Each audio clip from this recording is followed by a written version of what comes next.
commencer, on va voyager, sortir d'une vision assez franco-française avec cette table ronde consacrée aux convulsions géopolitiques et à leurs conséquences sur la sûreté à l'international. Alors avec la pandémie, les crises politiques, géopolitiques, les menaces se diversifient. Qu'est-ce que ça change pour les entreprises, pour la sûreté à l'international? Comment anticiper les crises et les gérer? Comment pousser le continuum au-delà de notre frontière? Alors, 4 invités, vous en voyez 3, je vais vous expliquer pourquoi. 4 invités en tout pour parler de ça. Pour les entreprises, Arnaud Calica, que vous connaissez sans doute, directeur sûreté de Meridiam, président de la commission internationale du CDSE. Émile Pérez, qu'on ne présente plus, ancien policier, ex-directeur de la coopération internationale, aujourd'hui directeur sécurité d'EDF et vice-président du CDSE. Et un diplomate avec nous, Stéphane Romatet, directeur du centre de crise et du soutien du Quai d'Orsay. Bonjour à tous les 3. Sophie Hatt, la directrice actuelle de la coopération internationale et de la sûreté, puisque ça a pris un S, aurait dû être des nôtres. Elle a un empêchement de dernière minute. Elle, évidemment, se fait représenter par le colonel Barbe, qui sera là dans quelques minutes, le temps d'arriver.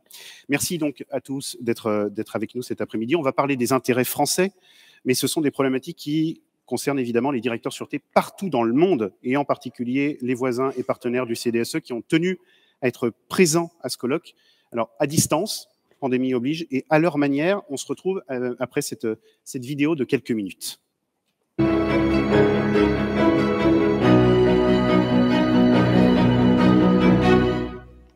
I've been asked to address what are some of the lessons learned, if you will, for some of our CSOs over the past 18 to 24 months. And I'm going to boil it down to one word, and that is network.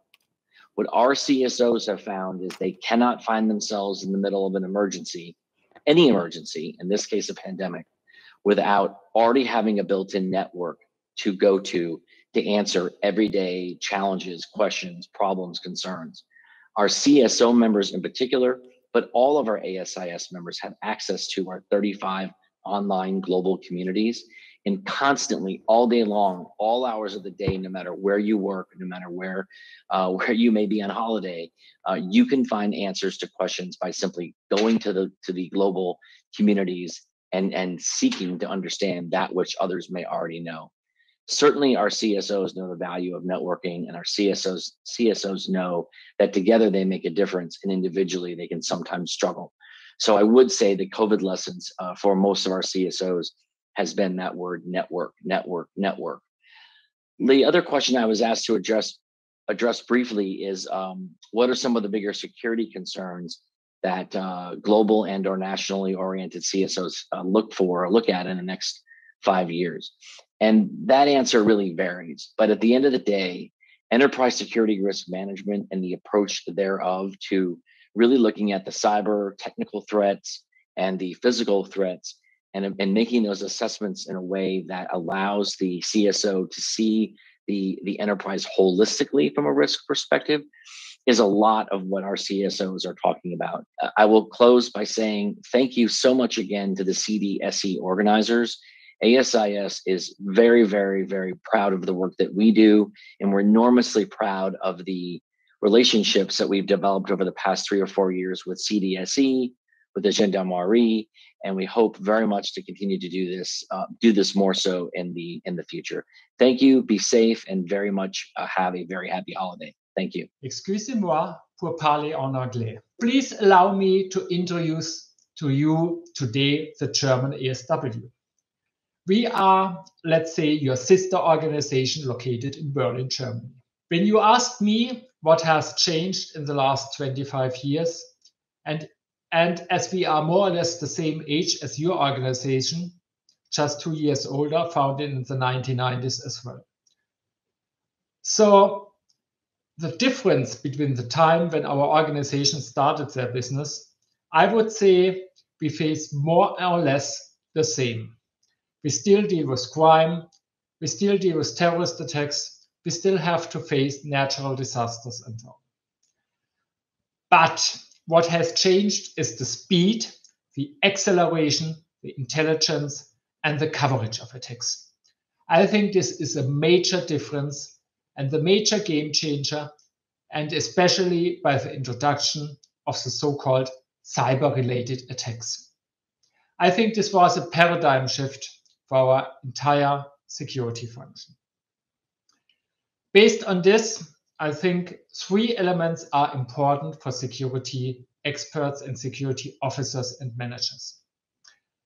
First of all, we have to keep our service attitude, because you all know that when we run our controls, it's not always pleasant. We need the acceptance for our controls, and this is based on our service attitude. This is the foundation of everything we do.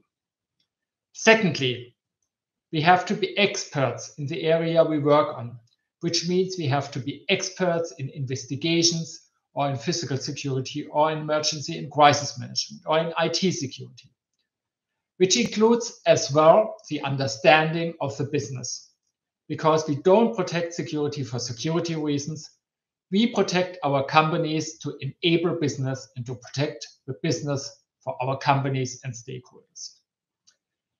And thirdly, because of the mega trend of digitization, I think we have to focus more and more in the automation of our security processes. Because the automation of our processes will help us to increase the effectiveness and the efficiency of our security function, which means we can achieve better results and additionally run our services on a lower cost base. I think this is a very demanding and challenging time. We can do each and everything alone, but if we want to progress, if we want to improve our services and increase the level of protection, collaboration and networking is key. To support our members in providing excellent security services, we focus in the ESW portfolio on consulting policymakers, we focus on training and awareness, but we focus on networking and promotion of the security as well. This has to be done on the national level, on the regional level, but I'm convinced it's very important on the international level too, because more and more business is global. In this context, we have now established an excellent platform based on the collaboration between the CDSE and the ESW. And I look very much forward when we have overcome the COVID-19 issues to meet all in person again. So all the best from Germany for you in France, all the best from your security friends in Berlin. I wish you a very successful conference and I hope to see you soon again. Au revoir et à bientôt. Bonjour, je suis Ted Azuma, directeur exécutif de l'Institut national des administrateurs de Côte d'Ivoire.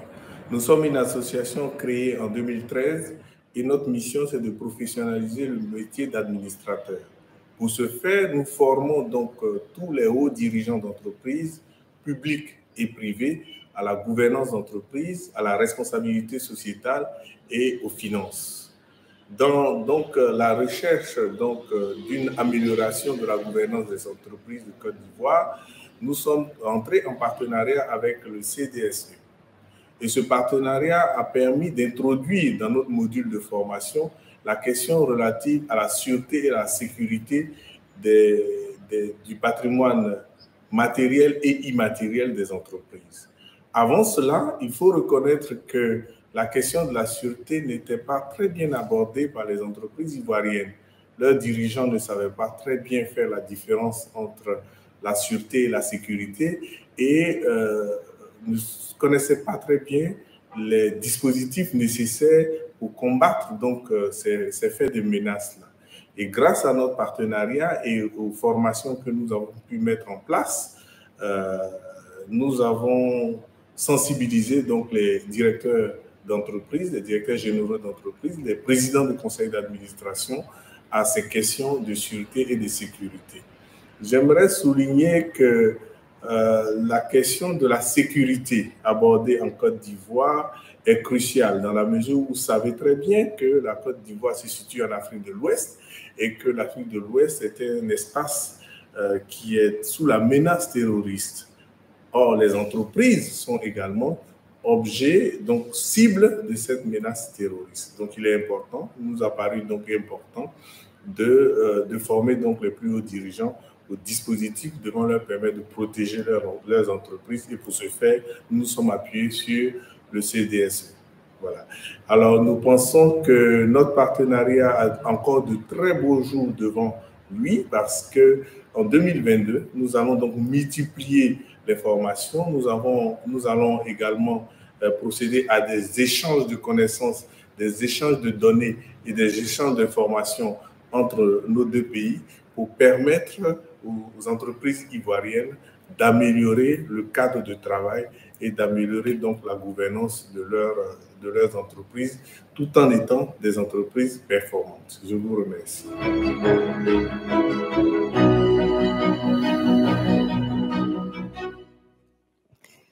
On va commencer avec vous, Monsieur Stéphane Romatet, et on va en profiter, si c'est possible, pour diffuser la carte de vigilance pour les voyageurs que diffuse le Quai d'Orsay.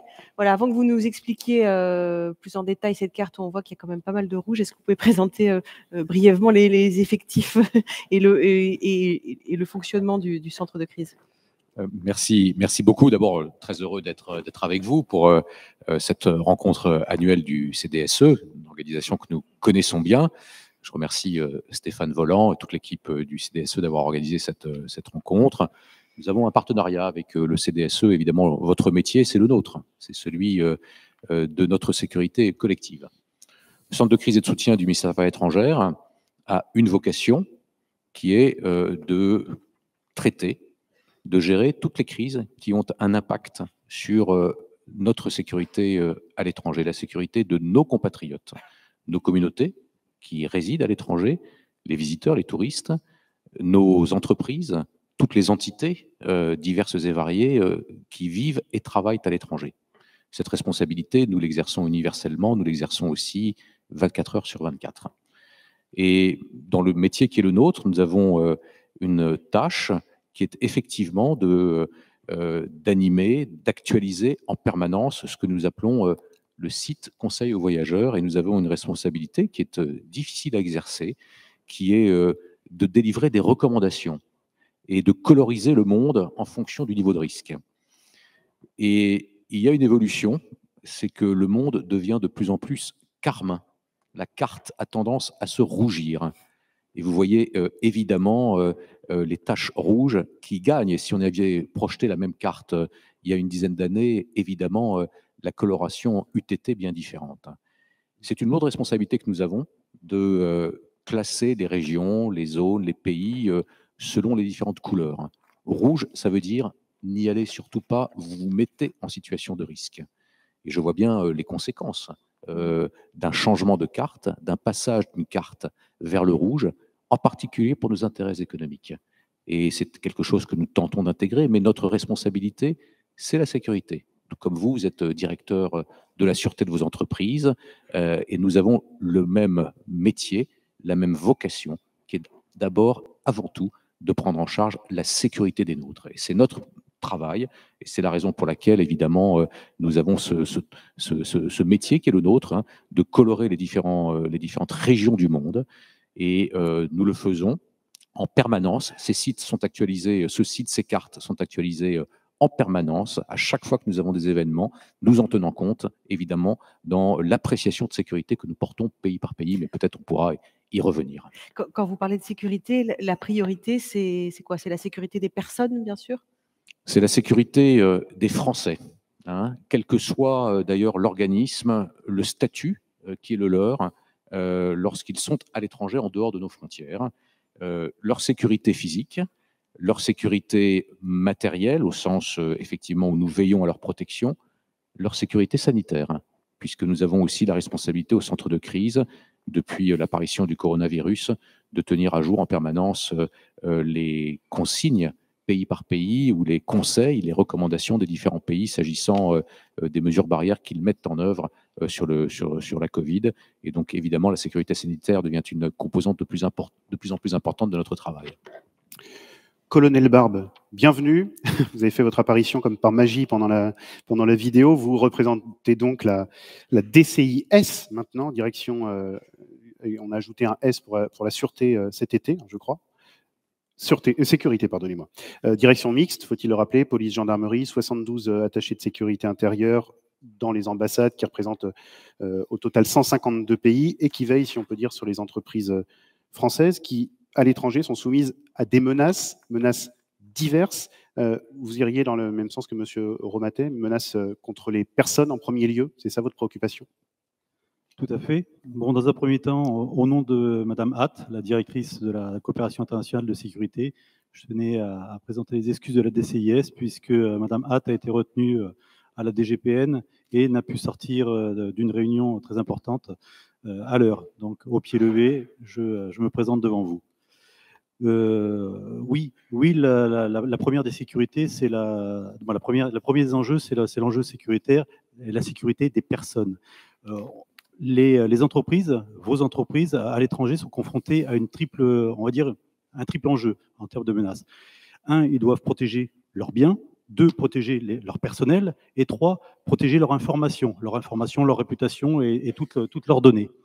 Et dans ce cadre-là, la DCIS que je représente aujourd'hui est un des maillons, un des outils à disposition de vos DSE, de vos directeurs sûreté des entreprises, un des outils que vous pouvez mettre en œuvre pour essayer de lutter contre ces types de menaces et répondre à ces 3 enjeux.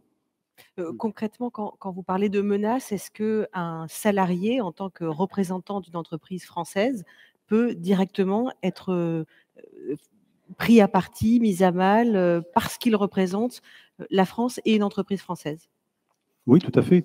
Je vous rappellerai, par exemple, en 2019, le salarié d'une entreprise française qui a été l'objet d'un assassinat, puisqu'il est rentré dans un restaurant à Bogota. Il a été abattu froidement par un tueur à gages qui était mandaté pour exécuter cette personne.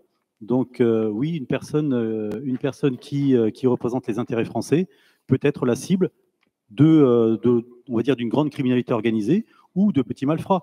Dans beaucoup de pays que M. Romatet a présenté tout à l'heure en zone rouge, lorsqu'un représentant d'une entreprise française qui a un pouvoir d'achat supérieur à la moyenne, qui a des signes extérieurs de son appartenance à la communauté française, et notamment lorsqu'il se trouve dans un pays où sa couleur de peau est très différente de celle des locaux, il peut représenter quelque chose de très intéressant. Et là, on sera plus sur la criminalité organisée, on sera plutôt sur du crime crapuleux, mais parce qu'il représente un capital, parce qu'il représente une entreprise, il peut très bien être pris à partie.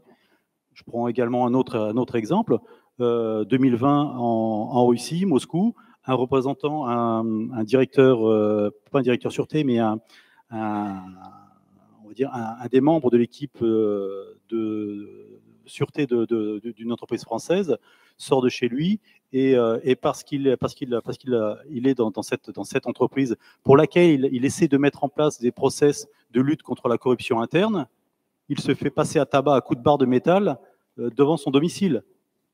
Donc oui, effectivement, parce qu'il représentait l'entreprise, parce qu'il représentait un process que voulait mettre en place cette entreprise, il est pris à partie. Il est pris pour cible. Et Émile Pérez, au nom d'EDF, vous partagez également ce constat, cette vision?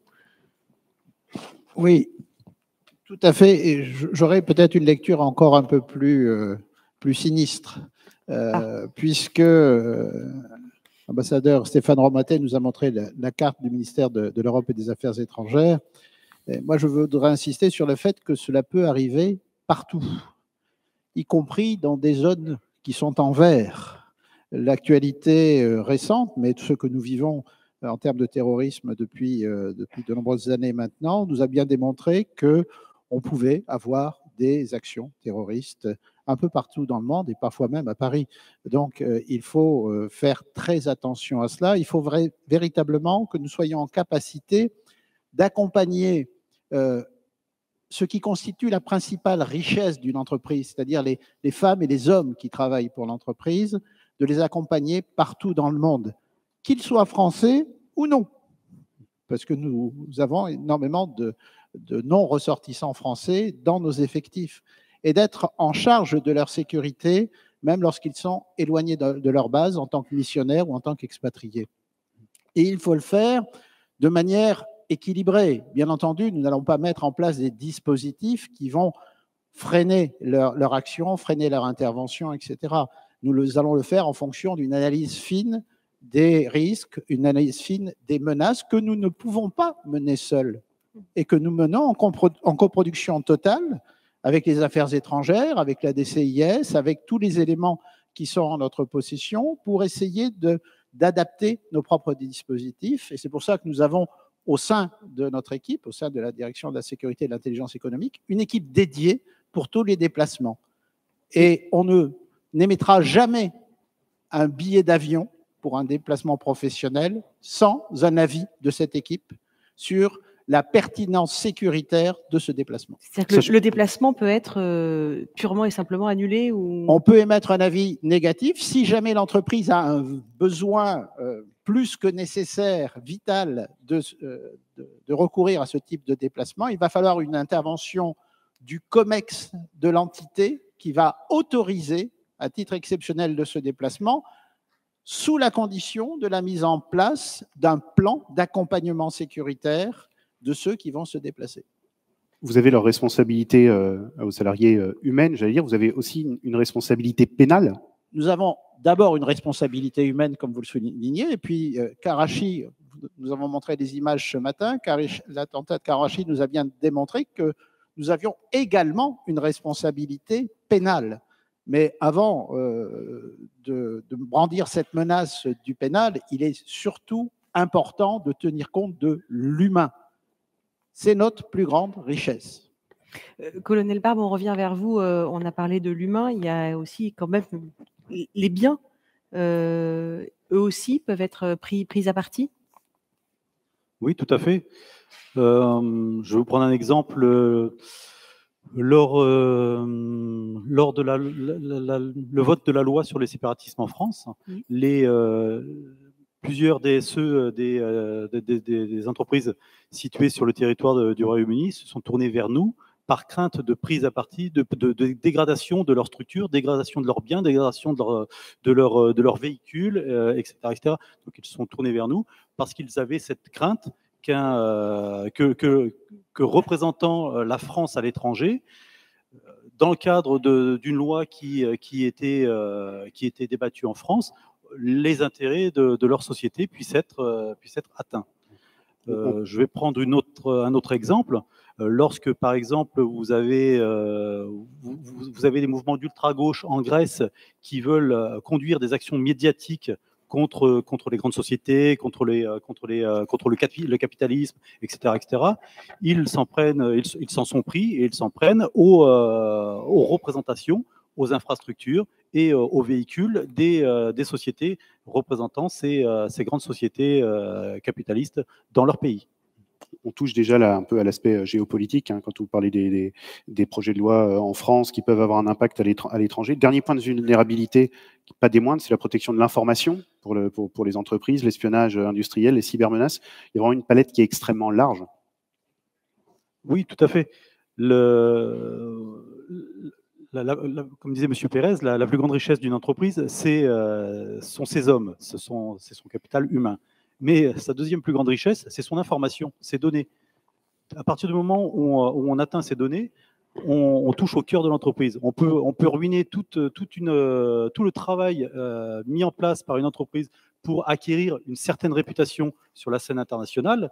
Et par le biais de cette atteinte à l'image de l'entreprise, via par exemple une attaque cyber qui va soit détruire, soit rendre indisponible les ressources de l'entreprise, soit développer une image très malveillante et très néfaste, on va nuire à cette réputation de l'entreprise. Donc oui, l'atteinte à l'information est une des atteintes majeures à une entreprise placée à l'étranger.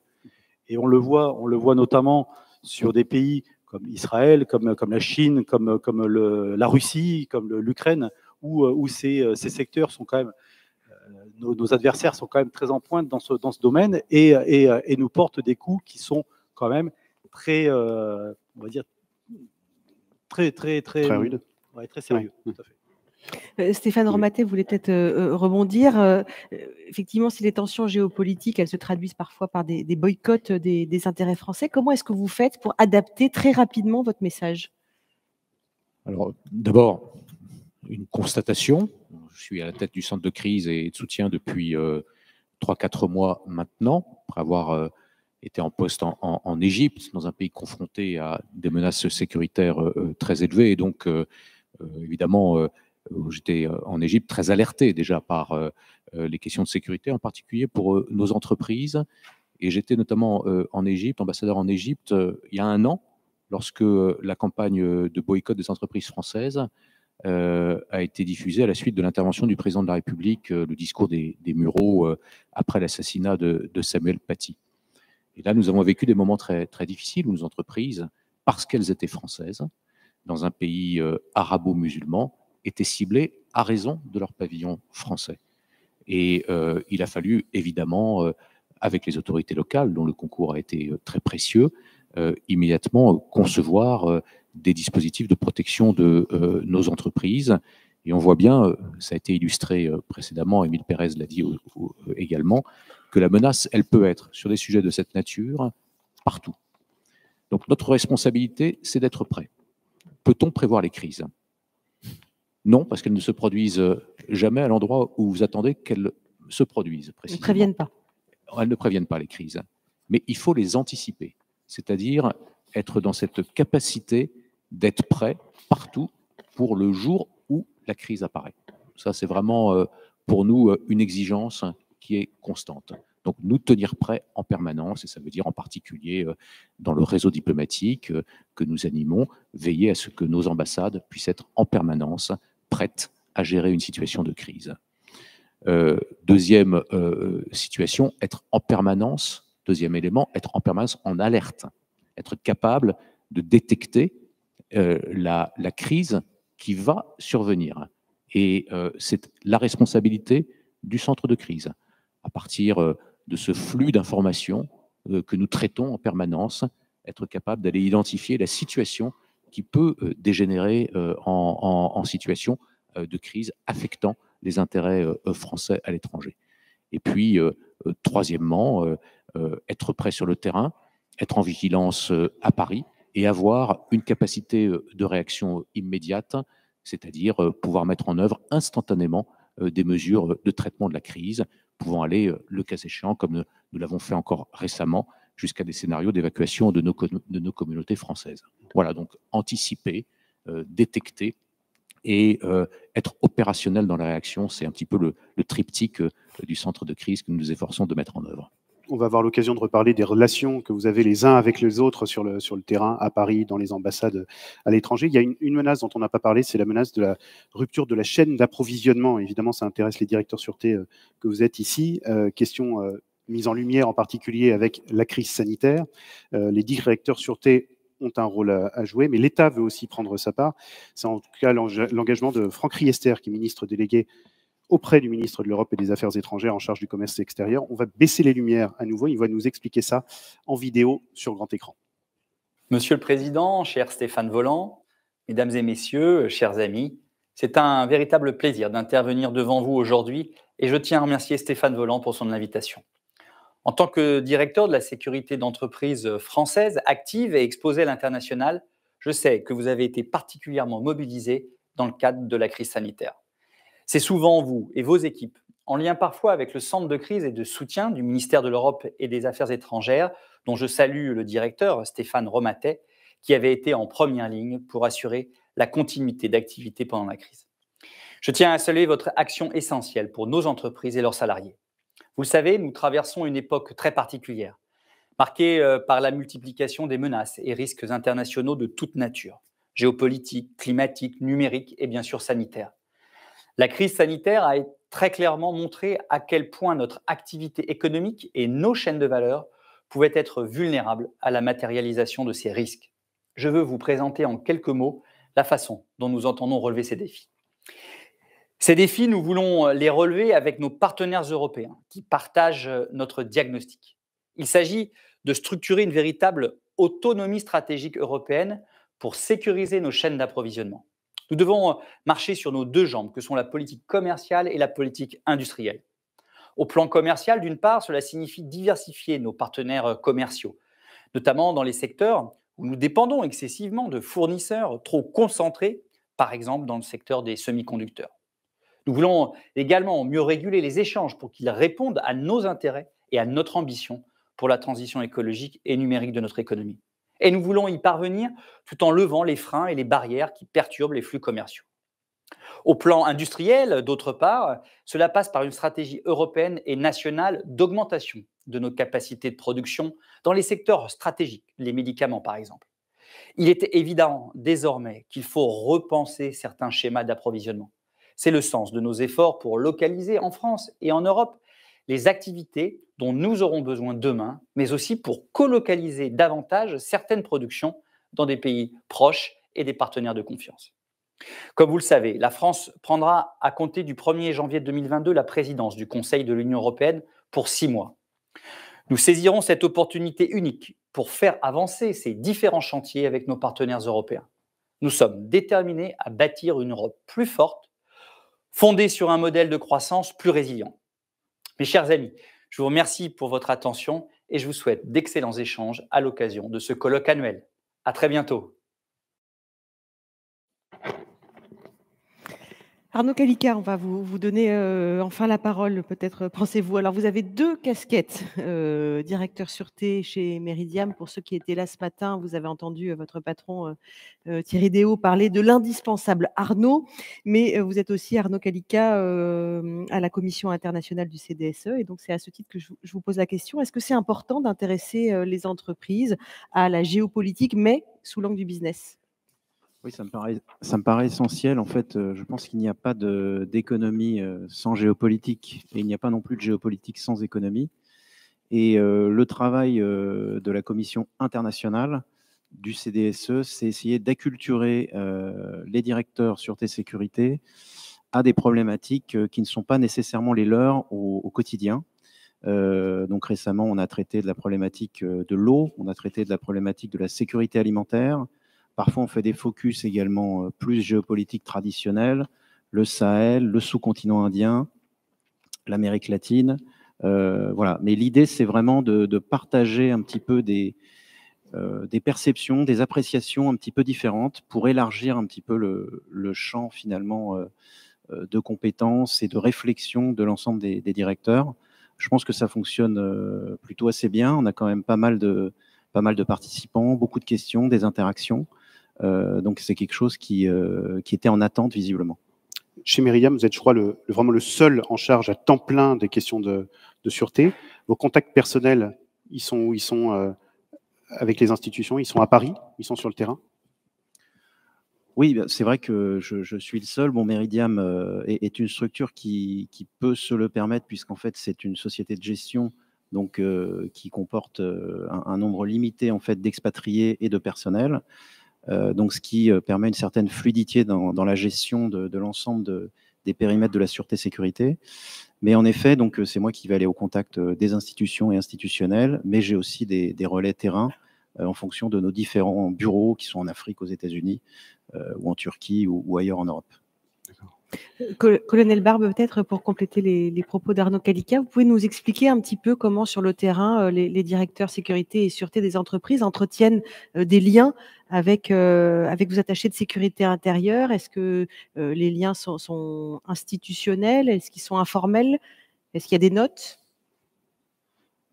Alors, des notes, non. En revanche, la lettre de mission qui fixe, comme son nom l'indique, les missions d'un attaché de sécurité intérieure, donc le patron d'un service de sécurité intérieure dans une ambassade de France, la lettre de mission de l'ASI fixe bien à cette ASI une mission de soutien aux entreprises. Soutien aux entreprises de 2 manières, soutien à l'export et soutien sécurité-sûreté.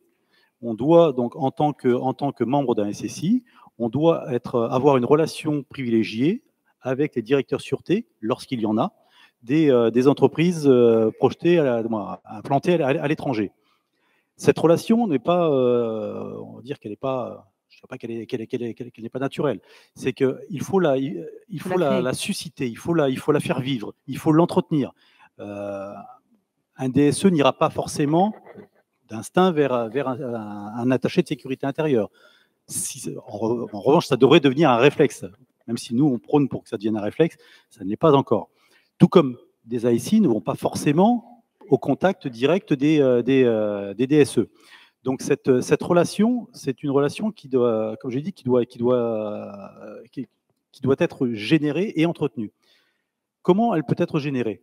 Lorsqu'un DSE arrive sur un territoire, il entre généralement en contact avec le service économique ou le service économique régional de l'ambassade, et à ce titre, le chef du service économique devrait informer l'ASI qu'un nouveau directeur sûreté d'une entreprise est arrivé sur le territoire, et mettre en relation le DSE avec le service de sécurité intérieure. Ça, c'est dans le meilleur des mondes. Bien souvent, notre ASI qui a pour mission, une de ses missions, et dont l'une de ses missions est on va dire assurer la sécurité, la sûreté de la communauté protégée, donc la communauté des Français et des intérêts français à l'étranger, notre ASI doit également, d'initiative, se tourner vers les DSE, soit dans le cadre au moment de leur arrivée, soit il y a un moment privilégié, c'est au moment des comités de sécurité de l'ambassade. L'ambassade, tous les ans, 2 fois par an, organise un comité de sécurité auquel participent théoriquement les directeurs sûreté des grands groupes français. À ce moment-là, l'ASI peut toucher les DSE qu'il n'a pas encore touchés, et il peut, à travers les conseillers consulaires et également les chefs d'îlot, il peut toucher les petites structures françaises qui ne bénéficient pas de directeur sûreté.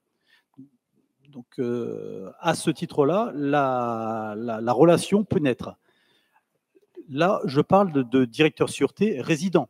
Mais lorsqu'on a des directeurs sûreté qui ne sont pas résidents sur un pays, il est très intéressant d'être informé par le service économique d'une mission du DSE sur le territoire, et ça sera à ce moment-là à l'ASI de générer un dîner informel, un déjeuner de travail, de façon à pouvoir s'entretenir avec le DSE des problématiques de sécurité, de sûreté, effectuer une analyse de la menace, etc., et lui donner quelques préconisations sécuritaires. On va poser la question à Arnaud Calica. Ça se passe comme ça chez Meridiam?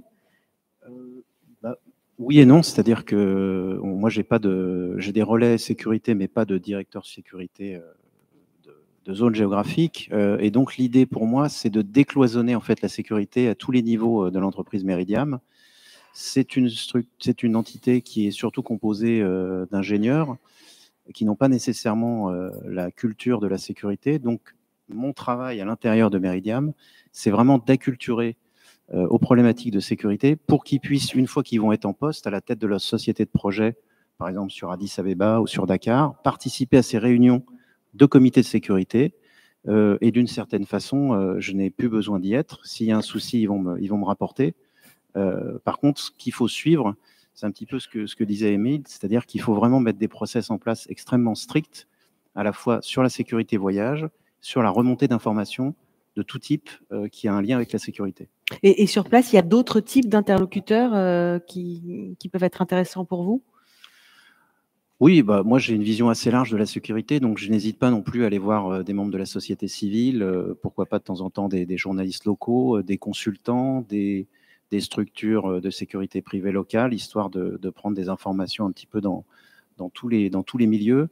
Mais ce qui est sûr, c'est que nous, on restera alignés sur la partie, en tout cas, sécurité voyage, sur ce que dit le CDCS. C'est vraiment notre ligne de conduite. C'est votre Bible. Émile Pérez, sur la gestion des sources d'informations pour organiser la sécurité de vos employés en particulier, quelle est la philosophie pour le recueil des informations et leur gestion? Je ne sais pas si on peut parler de philosophie. Un triptyque, je crois. Il y a effectivement un triptyque. Avant d'aller au triptyque, je vais donner du travail supplémentaire à mon collègue de gauche, et je veux dire à tous les directeurs de sûreté et de sécurité du CDSE de ne pas hésiter à saisir le bureau partenariat de la DCIS. Il existe toujours? Maintenant, c'est une division maintenant, vous voyez, donc ils n'attendent que vos appels. Donc, n'hésitez pas à les solliciter. Ils sont à Nanterre, ils vous mettront en contact avec les ASI que vous ne connaîtriez pas déjà. Donc, effectivement, ça fait partie du lien que nous devons établir et avoir les uns avec les autres, parce que, je le rappelle, seuls, nous ne pouvons tout faire. Seuls au sein des entreprises, nous ne pouvons tout faire. Seuls au sein de l'État, nous ne pouvons tout faire. Donc, il s'agit bien de développer une véritable coproduction. Et si on veut être en capacité de développer des diagnostics affinés pour permettre des décisions parfaitement éclairées, et c'est quelqu'un d'EDF qui vous dit ça, il faut être à la fois dans une coproduction interne et être capable en interne, dans son entreprise, de développer un très fort maillage sécuritaire, de développer une très forte culture de sécurité.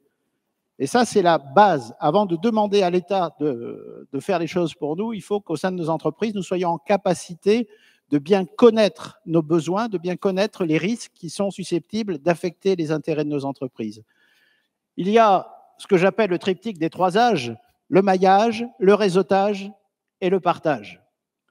Un bon maillage en interne et en externe avec une excellente connaissance de ses partenaires potentiels, pardonnez-moi ce terme trivial, qui sont tous les services de l'État, mais qui sont également tous les clubs comme le CDSE, tous les instituts qui travaillent dans le domaine de la sécurité, tous les prestataires privés et qui peuvent vous apporter effectivement leurs connaissances, et puis que chacun au sein de l'entreprise n'hésite pas à réseauter, c'est-à-dire à démultiplier ses propres capacités.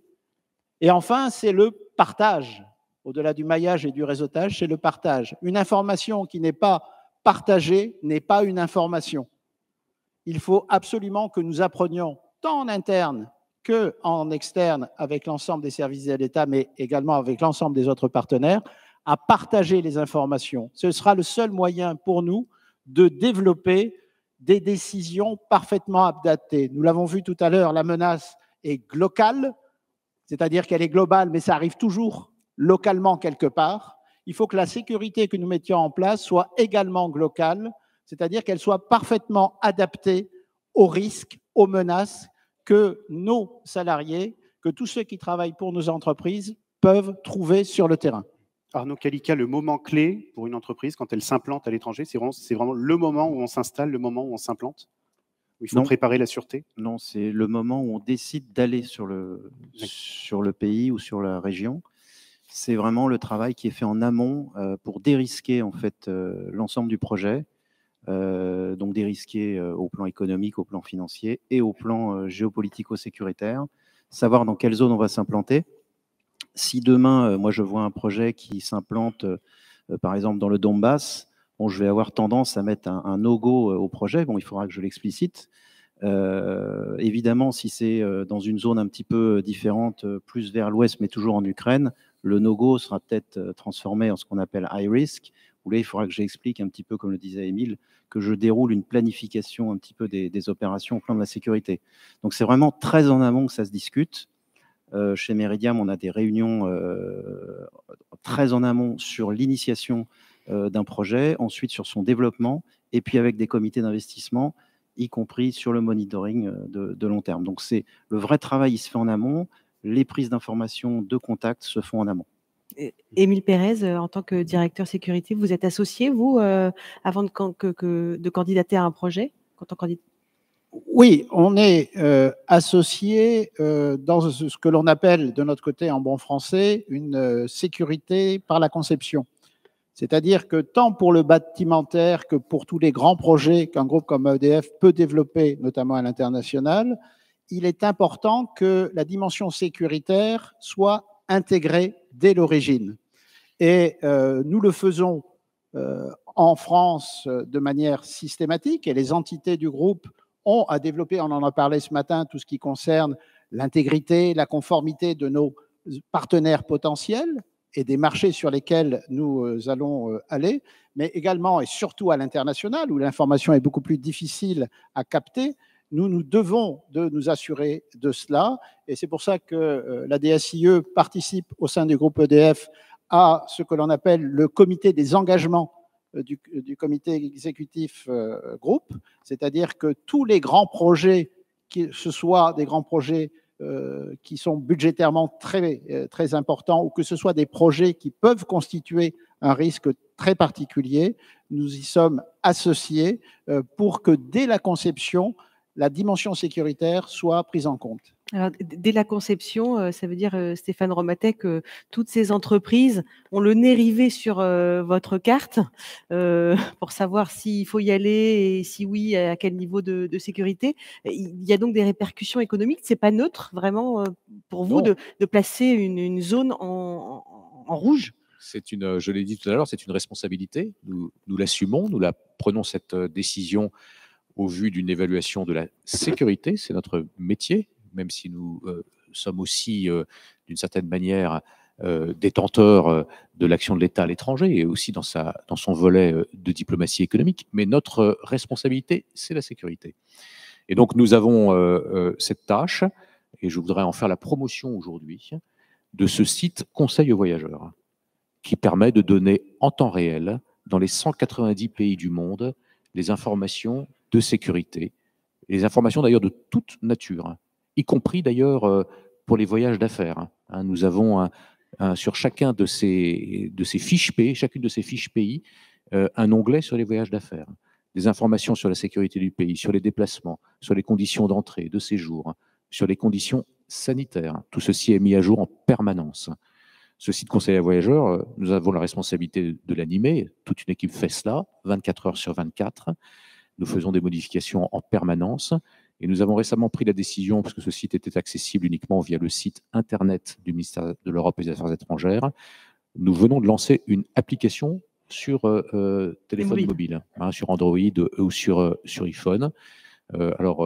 Mes collègues qui sont là me disent que l'application elle est aujourd'hui accessible depuis quelques jours. N'hésitez surtout pas à la télécharger. N'hésitez surtout pas, je crois que c'est le cas, à la consulter pour chacun des déplacements que vos équipes effectuent dans les différents pays du monde. Sur chacun des onglets, pays par pays, figure cette fameuse carte qui a été projetée tout à l'heure. Et je voudrais aussi faire la promotion d'un service associé à ce Conseil aux voyageurs, très important. C'est le service dit Ariane.